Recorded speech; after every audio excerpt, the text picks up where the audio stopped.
Welcome back. Today we are tackling a popular coding interview problem, counting negative numbers in a sorted matrix. We will explore how to solve this efficiently using the properties of the grid. Here is the challenge. We are given a grid or matrix of numbers. The size is m rows by n columns. The unique thing about this matrix is that it is sorted. Each row is sorted in non-increasing order, and each column is also sorted in non-increasing order. Our goal is to simply count how many negative numbers exist in this entire grid.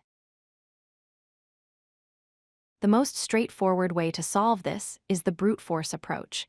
We could write a nested loop to visit every single cell in the matrix. If a cell contains a negative number, we increment a counter. However, this has a time complexity of O of m times n for large matrices. This is not efficient because we are completely ignoring the fact that the matrix is sorted. Let's look closer at the sorted property. Since rows and columns are sorted in non-increasing order, numbers get smaller as we move right and as we move down. This means positive numbers tend to cluster in the top left, while negative numbers cluster in the bottom right.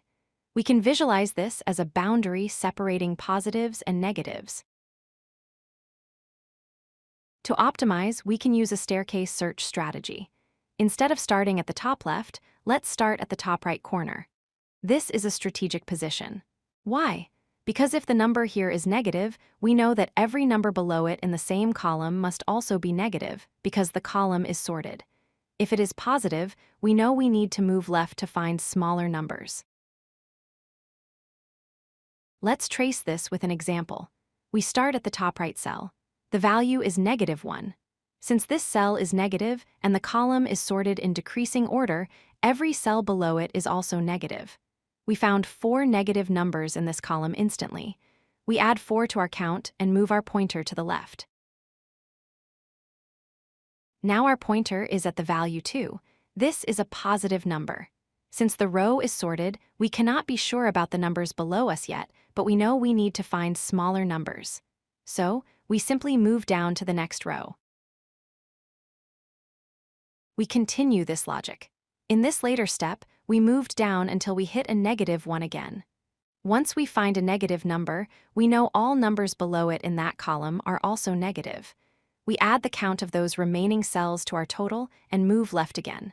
We repeat this until we run out of bounds. Here is the logic in code. We initialize our pointer at the top right corner. We enter a loop that runs as long as we are inside the grid boundaries.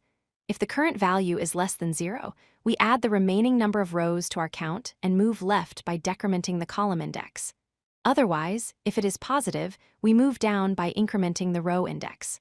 Finally, we return the total count. This solution is much faster. In the worst case, we start at the top right and move all the way to the bottom left.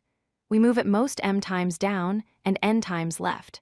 This gives us a time complexity of O of m plus, and the space complexity is O of 1 since we are not using any extra data structures.